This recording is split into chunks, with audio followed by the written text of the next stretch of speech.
Hello and welcome back to Sharp Scratch. This is a podcast brought to you by the BMJ, where medical students, resident doctors and expert guests come together to talk about the things that you need to know to be a good doctor, but you might not get taught at medical school.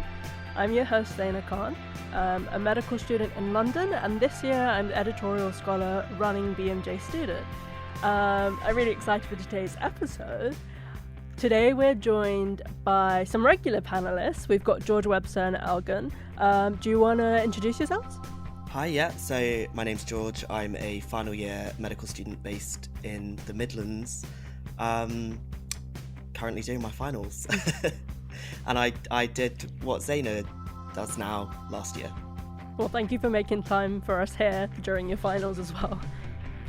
Hi, I'm Elgan. I'm a fifth year medical student in Edinburgh, and I'm also a co-chair of the Medical Students Committee of the BMA. And I've been involved with the BMJ through doing the CLEG Scholarship last year. Very exciting. And not to mention, today we're joined by our expert guest, Fiona Godlee. Thank you so much for joining us. We're so excited to have you. Everyone at the BMJ says hi, and I'd like for you to introduce yourself. Thanks, Zaynah. Great to be here. I'm Fiona Godlee. I was for a few years from 2005 to 2021 editor-in-chief of the BMJ, and prior to that I began as an editorial registrar and have done a few things in between. Yeah. Very excited to have you.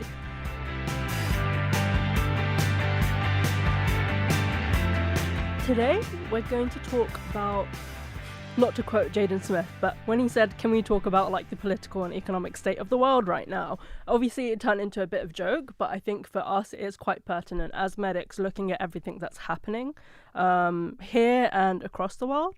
And I thought medical activism is something that students are really interested in, and whether getting involved or seeing how it happens, I thought it's something that we could talk about with you based off of your experience in activism and also from the panellists from their experiences, and see what is a safe and comfortable way to go ahead with that. Fee, I know you've been involved with activism throughout your career and even as a student. Could I ask how you got into that and what kind of things you were doing at the start? Yeah, so I guess student protest was something I did, but for a number of different issues. I got involved in CND, a campaign for nuclear disarmament in the 80s, and would attend actions and protests for that. I have a kind of Quaker family background, which I think gives me a slight sense of, tackling and the establishment where there is injustice and wanting to change the world for the better. While I was at the BMJ, the environmental issues came to the fore, as they did for lots of people. And then when I became editor-in-chief, I felt that bringing the environmental issues into the mainstream of medicine and making it part of a doctor's duty, really, as well as their practice to tackle environmental damage and climate change and the dangers to public health that clearly brings into the public discussion. And so eventually we set up the UK Health Alliance on Climate Change, which is an organisation that brings together all of the colleges and other medical associations and societies to get over 1 million voices pulled together to try to bring climate change and environmental degradation and loss of biodiversity as a public health emergency. And then since I've retired, I've been slightly freed up to be more radically active through being part of Extinction Rebellion protests, the Just Stop Oil protests a bit, and more recently with the Defend Our Juries, which I think has been a very important protest against authoritarian government changes that are happening at the moment. I'm just interested, you said that you wouldn't have called it activism. What do you think you would have called it? I suppose protests, attending protests, being part of protests, being part of, I think that the actions that have most attracted me have often been the ones that are kind of clever, imaginative, rather than just simply shouting through a megaphone, which of course is perfectly fine. But I'm more drawn to some of the ways of protesting or resisting unjust laws can be in other ways that we might get onto this later, but it doesn't require you necessarily to lay down in front of a bulldozer. We've spoken a bit about your work in kind of like protesting for the climate. but more recently I've heard that you've been protesting against something else. Could you share about that experience with us? Yeah, so this was the Defend Our Juries action to lift the ban on Palestine action. And I've written a piece in the BMJ about getting arrested. I mean, it was a really good thing to be involved in, I felt, because we went to these protests, to these actions, with intending to get arrested, and we were very well prepared, and we were very well supported by the Defend Our Juries teams. So it was a very different thing to being arrested unexpectedly, which I think could be very traumatic. And I think the purpose of the protest is to show the absurdity and authoritarian nature of this prescription of Palestine action. And it stems out of the actions to defend juries from being corralled into coming to a decision against their conscience. And I mean, the purpose of a jury is to reach a decision based on the evidence and their conscience. And that's really what drove me to do that, I think. You said that you kind of went there with the intention of getting arrested. Could you share more about the experience of the protest itself and what happened there? Yeah, so I was involved in the one in September in Parliament Square, which was the second or third, I think, of the big Defend Our Juries protests. And we all arrived as planned at about 1 o'clock. We were told to bring a cardboard sign with us and a pen and food and be ready to sit there for a while. And that's what we did. We all sat down at a certain signal, the chiming of Big Ben. We wrote the words that we were I about genocide and support for Palestine action on our cards. And we waited to be arrested. It took a long time, actually. They left us there in the sun for about 4 hours, and the arrest started happening at about 5 o'clock in the evening. And they targeted one of us at a time with a phalanx of policemen. Took us, I didn't resist. I walked with them. They searched me. They took my belongings. And then I was with one police officer for the rest of the day, being taken through the process. So it was a very, very time expensive thing for the police. I mean, that was the purpose was to, I'm afraid, to waste police time, because the purpose of the whole protest is to show that this law is impossible to sustain and clearly against democracy and against our rights to peaceful protest. I would say, since this is medical students who are the audience for this, you don't have to get arrested, and I would advise you not to do that, because your careers, you have your careers ahead of you. It's something for retired people. I guess, though, on that note, do you think you would have felt comfortable going with the intention of getting arrested if you were still the editor-in-chief here, or if you were working as a doctor? No, I wouldn't have done it and didn't do it. I purposefully didn't do it while I was editor of the BMJ, because I had the reputation of the journal, and I could achieve more with the journal than as a single person getting arrested. I mean, that was absolutely clear. As for doctors who get arrested, they are taking risks with their careers, and if they end up with a custodial sentence, as several of them have done, the GMC have by law had to act, I gather, to suspend them. So that's a whole other conversation. If you're active in clinical practice or in any other form of medicine, or you have an organisation that you're representing, then that's a very different thing. I do have a question, and I kind of think you mentioned just then, this is something for retired people. I think one of the interesting things about the Defend Our Juries arrests is that the media coverage was very much like, these are not the people we would expect to be arrested. Was there an awareness of that positionality, and was that intentional? And I guess this is more of a question out of personal interest in it from a positionality perspective, and kind of talking about privilege, and like you say, this is something for retired people, and the media was saying, this isn't our schema of who we would expect to be arrested for this. Was that something that you were aware of? I think so. I mean, I was very conscious specifically about my daughter, who's in her early 20s, who was really keen to do it. She wanted to do it. And I said to her, look, you just can't do it. You want to go travelling, you've got your whole life ahead of you, you may want to go to America, you just don't want to do it. I'm going to do it. I'm not flying anymore. I've renounced my American citizenship.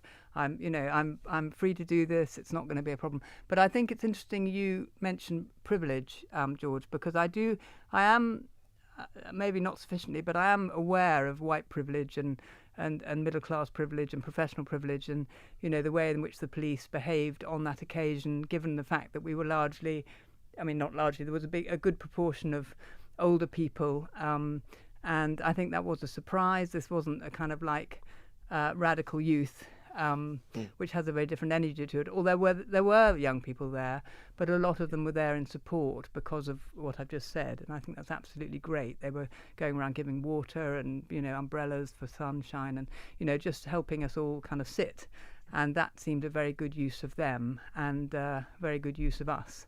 But I think the privilege thing is important to remember, because there are people who have been involved in these protests who have been treated not so well.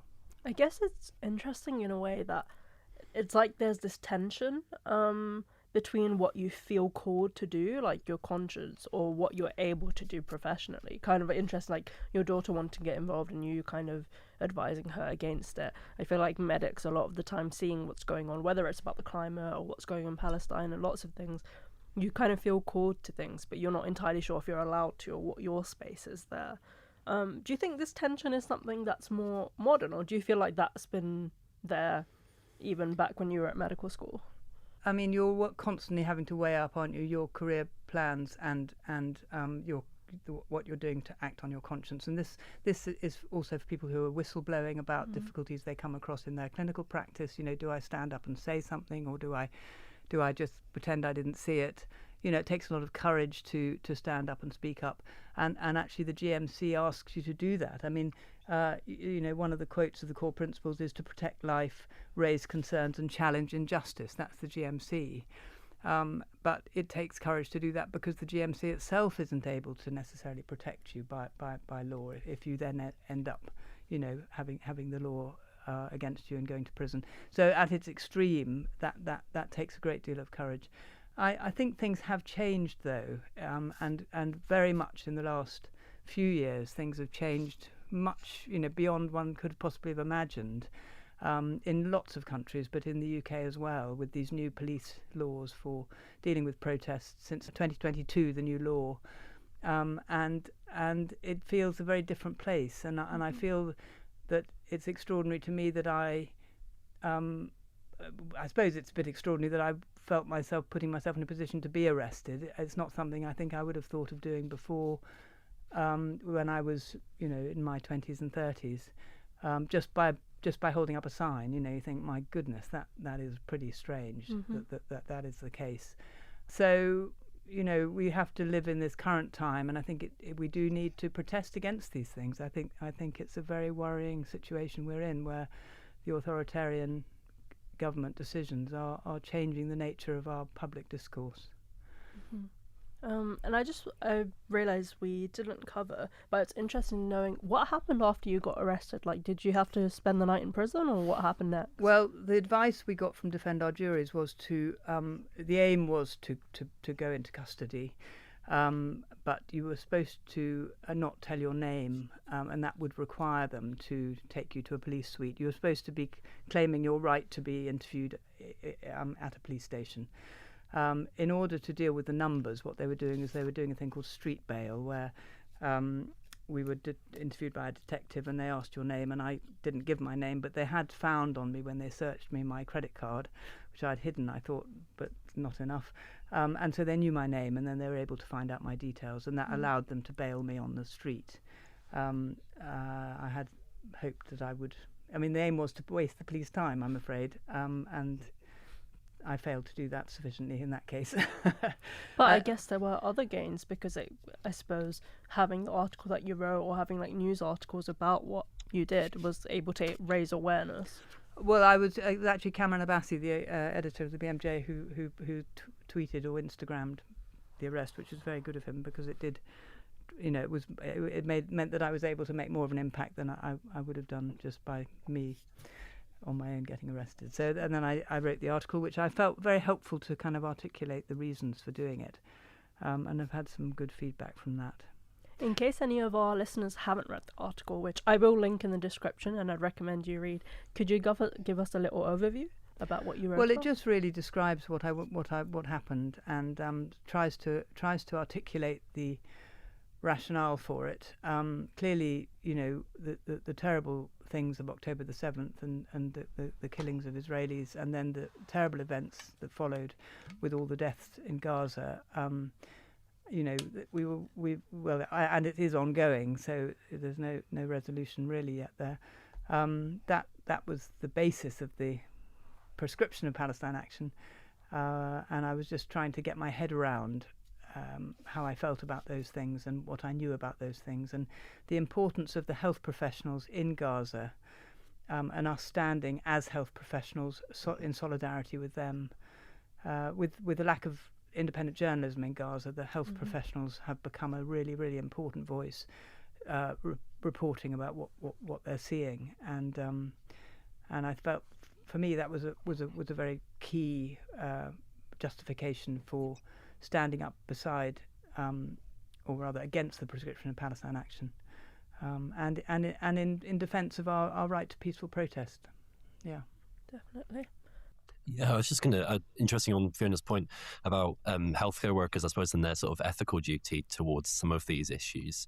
And I think it's interesting what you're saying about risk as well. And you have essentially a heightened risk as a practicing healthcare professional or as a medical student to talk about these issues. And as you say, Fiona, I think very few healthcare workers who are practicing or about to practice would have felt able to do what you did and go with the intention of getting arrested.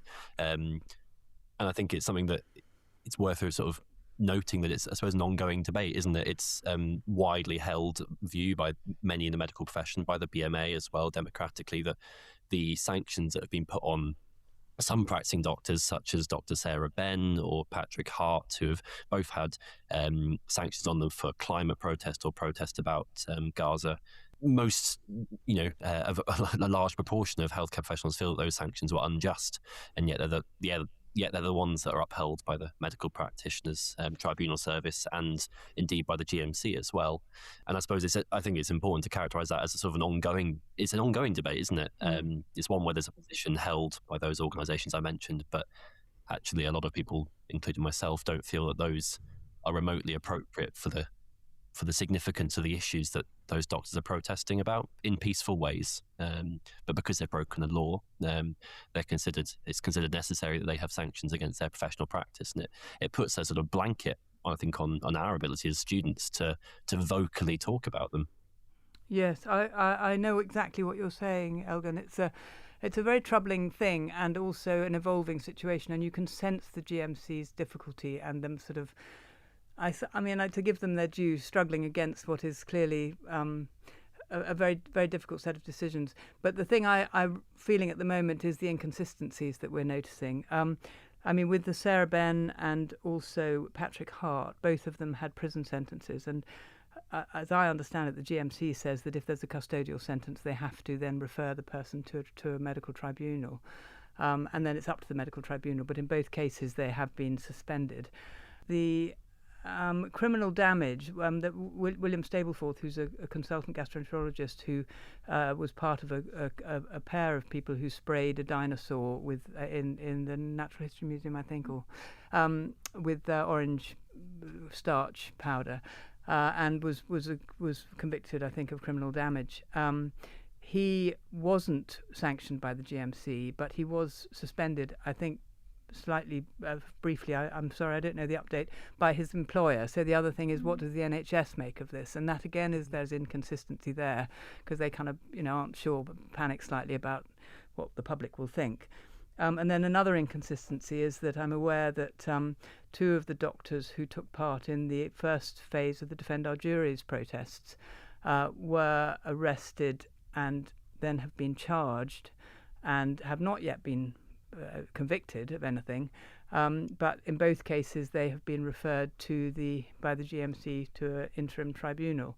So that's inconsistent, it seems to me. I mean, they haven't been convicted of anything, they haven't gone to prison, and yet the GMC has acted against them. So I think we do have to call the GMC on this. We have to try to make them, try to get them to a situation where, there's obviously people have to face the law. They have to, if they've done criminal damage and that's been proven against them, a jury has convicted them, they need to take the consequences of the law. Nobody's arguing, I think, that doctors should have special treatment in these things. But should they then lose their livelihoods? That's the question. Are they bringing the profession into disrepute? The Medical Act, under which the GMC is functioning, says that doctors must act in a way that protects, promotes, and maintains the health, safety, and well-being of the public. Now, did these doctors' actions in any way reduce their ability to practice? Did they harm their ability to be good doctors? And I think most people would say no, they didn't. This is not about their clinical practice. This is about something else, and it is about protecting the public, preventing suffering, and alerting people to a public health emergency. So I think it's a fascinating time. I would like to see the GMC come up with a much more thought-through response. And then, of course, we've got the NHS as the main employer. How should they respond? And then you've got the BMA, who have, I think, been, the ARM passed a motion last year on this, asking the BMA to be more active in support of these doctors. But my feedback that I've had from them is that the BMA has not quite stepped up. I guess it's also interesting with what you're saying about the GMC's kind of regulations, what the duty of a doctor is. And one thing that you've mentioned to me earlier is climate catastrophe is a health catastrophe. So I feel like actually being vocal and making your views heard on these issues is actually part of your duty as a doctor. And I guess it's interesting, I do understand, the GMC's hands are kind of tied because they have to go according to the law. But in a way, it feels unfair that we're having old legislation, old laws that don't apply to the current global and political landscape. And perhaps it's time for new laws and to kind of rewrite this in a way that is applicable today. I think it's a really good point, Zaynah. The laws are now out of date, and I think the Medical Act needs to be rethought and reconsidered and re-legislated. Mm-hmm. We've spoken a little bit about your experiences, Fiona, with activism or like involvement in protests. I was wondering, for George and Elgan, do you have any similar experiences or anecdotes from your time at medical school about either being involved in or seeing how protests are dealt with? I potentially unusually, I wanted to become a doctor after my involvement in activism, particularly kind of anti-racism activism in the UK. And I think this is something that really changed my views on healthcare justice and the importance of, and kind of the responsibility of doctors in enacting social change, and feeling inspired by doctors of the past who I have seen as incredible writers and activists and advocates for health. And I see racism as a public health issue. I see racism as a public health issue. And I was involved in activism when I was a teenager around kind of Black Lives Matter protests and the United Friends and Family campaign protests, which is around deaths in police custody and deaths in kind of immigration custody. Mm-hmm. And I started giving talks to universities around racism and health and the implications of racism on people's health. And somebody said to me when I was giving a talk, well, I don't know, you're not a doctor, how can I believe what you say? And I got this kind of like fight in me to really want to become a doctor and want to fight for kind of health justice. So that was kind of what introduced me to seeing medicine as political, seeing medicine as a vehicle for social change, mm-hmm. and seeing being a doctor as being an advocate for community health. So that was kind of, that was my step into medicine. And I have remained involved in activism throughout my time at medical school. Particularly at the moment, I do like local campaigning for Amnesty International. That's something that I'm really keen on, kind of campaigning around political prisoners, campaigning around migration rights, campaigning around health justice for marginalised communities. I think that's really important. And I do really strongly see it as a responsibility of myself as a doctor, because I think being a doctor you're in quite a privileged position a lot of the time. You have a lot of knowledge and information and health literacy that lots of people aren't afforded. And I see that as really important in community spaces. So I think, I don't know whether I've answered your question, Zaynah. I've kind of rambled about my motivations to be a doctor, but that was something that was very formative for me in my experience. And I think also my experience as a person of colour, kind of navigating, the world. One of my first experiences in protest when I was a teenager was that I was stop and searched, and I found that really... I found that quite a traumatic experience, and it wasn't something that had ever happened to me before moving to London. And all of these kind of experiences, I think, really motivated me to see medicine as this political force for good, and almost see doctors kind of as gatekeepers for people's access to things that are very politicized. And as medics, we see that every day. I think we see social issues, and we're in a position where we should be aware of that. And I think it's really important for us to be aware of our positionality and aware of things that medicine can do to change social outcomes for patients, for communities.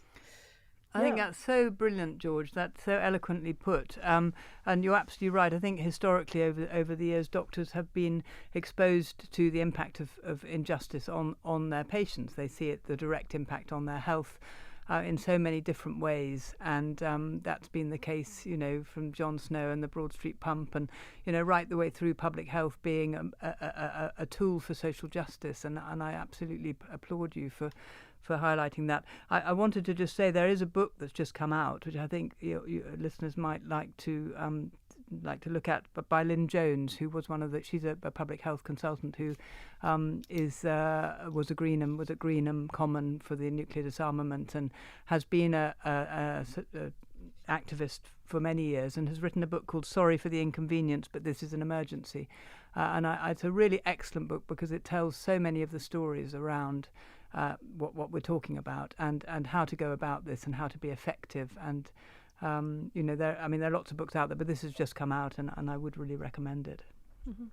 Thank you for that recommendation. I'll definitely check that out, and I'll leave it again in the description.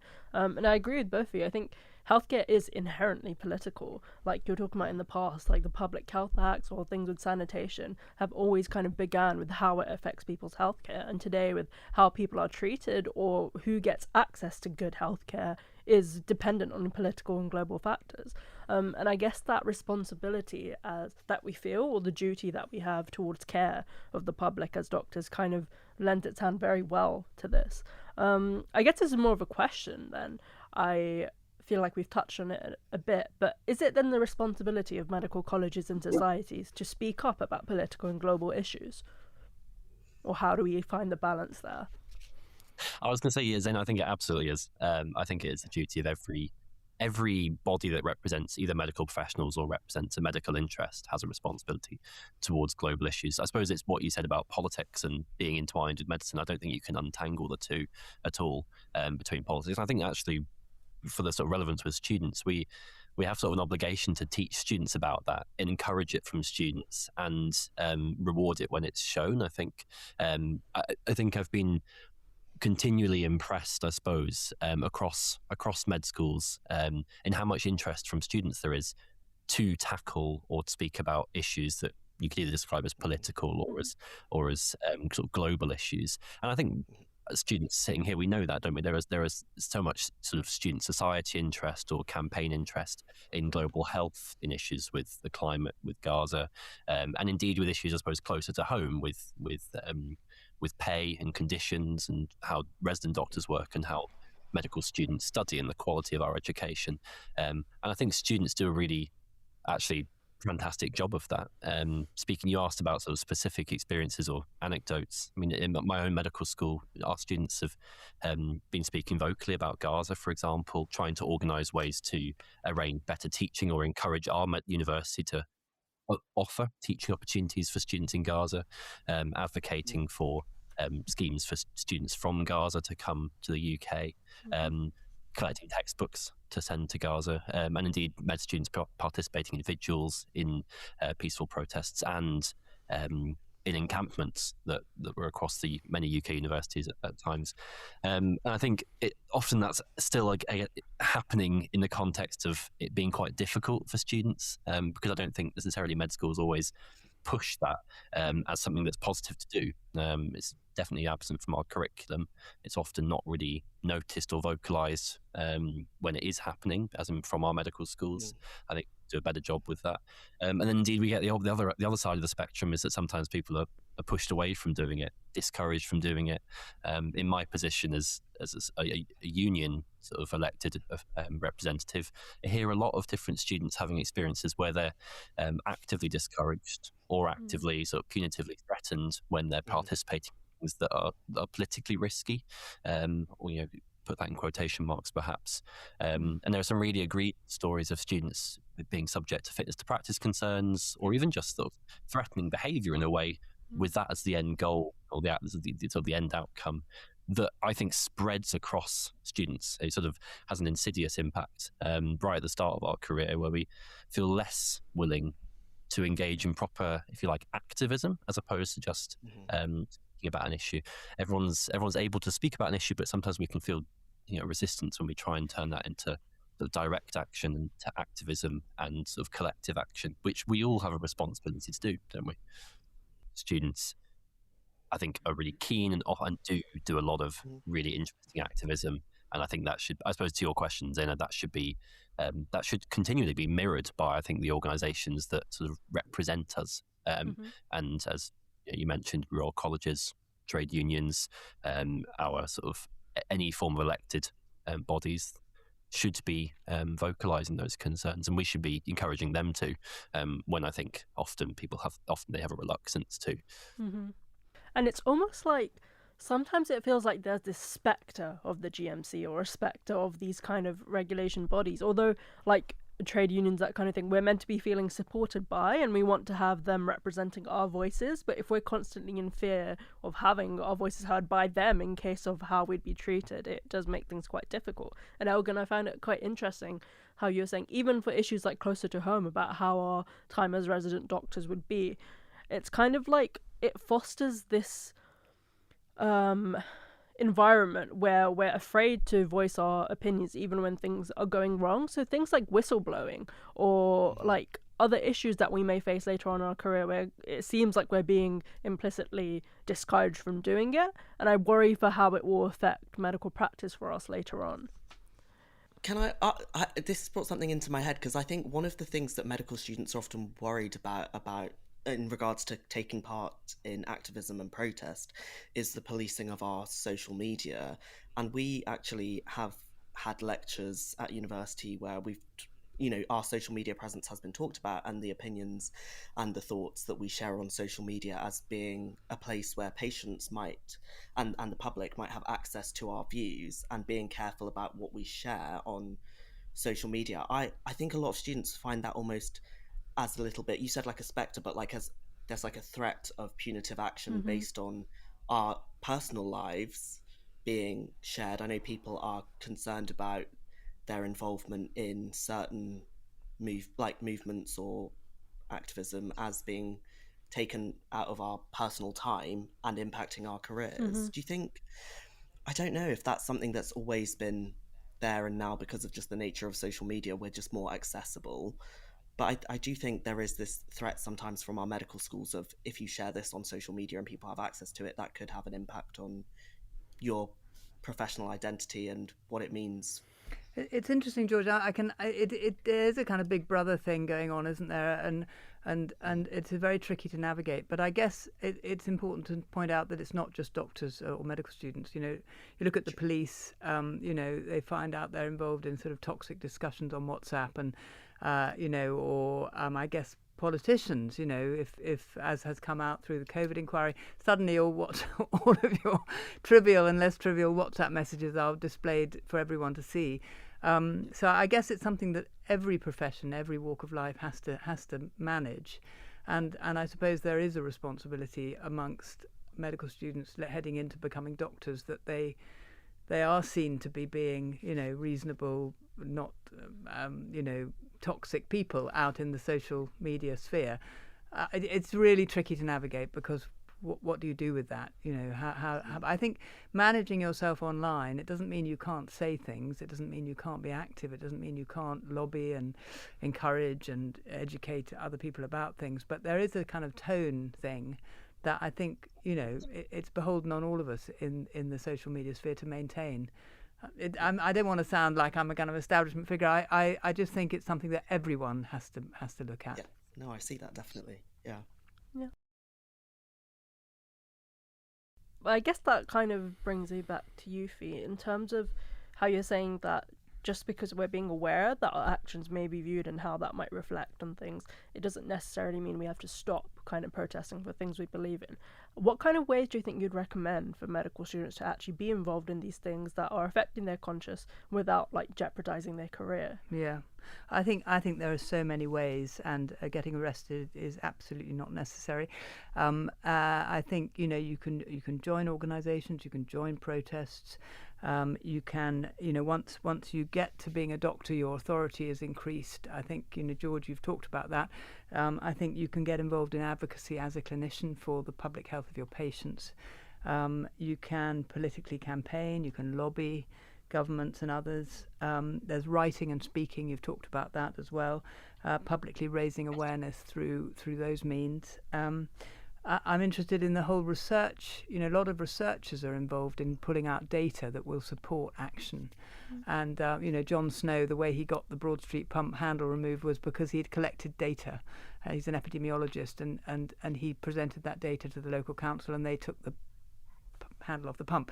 So data and being a researcher is a really, really powerful way to get change.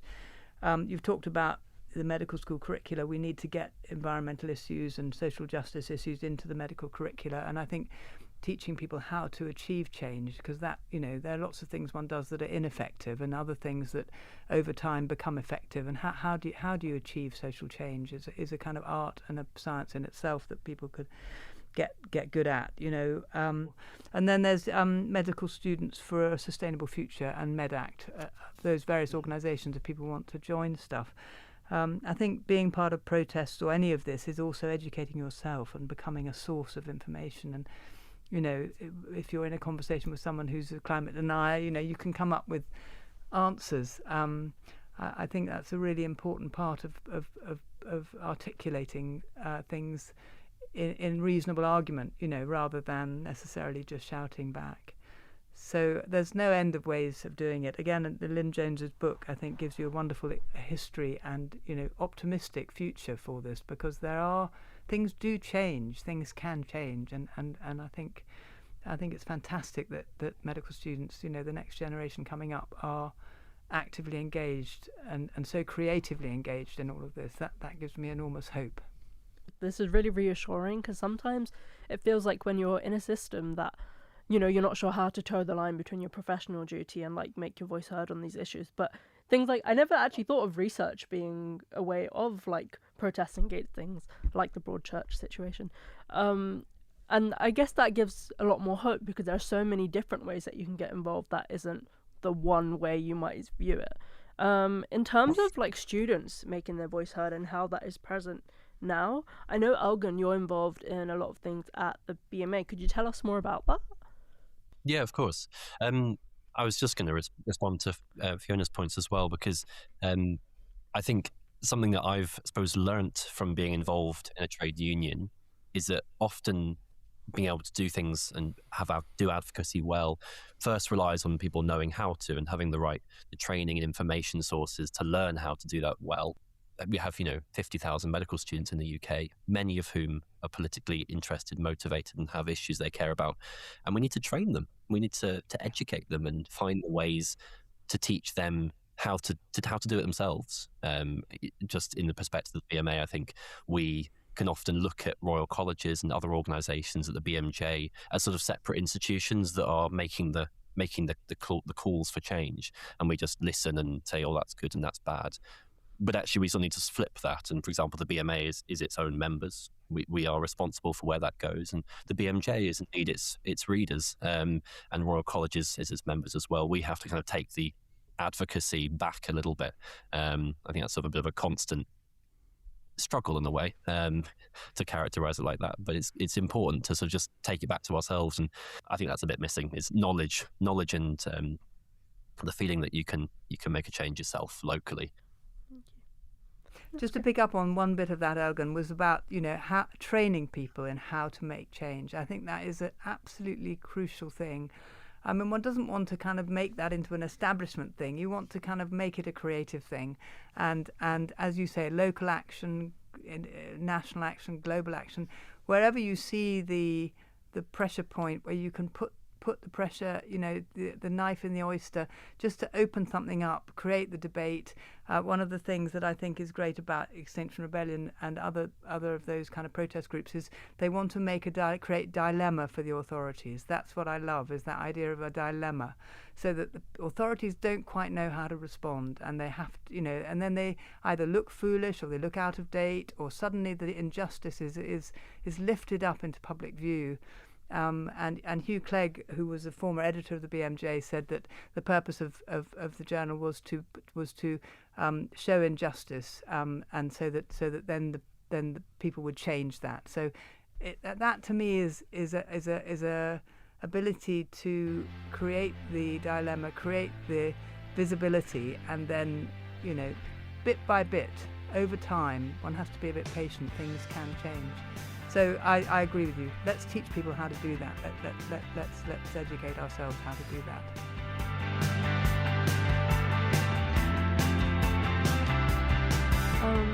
Well, I feel like I've learned a lot today from all of your experiences, but also other ways that we can get involved. I hope the listeners have as well. Fiona, thank you so much for joining. It was such a pleasure to have you. And thank you, George and Elgan, for joining as well and sharing your experiences with us. I hope you enjoyed this episode. If you did, be sure to subscribe. We have a new episode every 2 weeks. Follow us on all our social media, which we link below, along with the books and other references that we've made. Until then, I've been your host, Zaynah Khan, and I hope you stay well and stay sharp. Bye.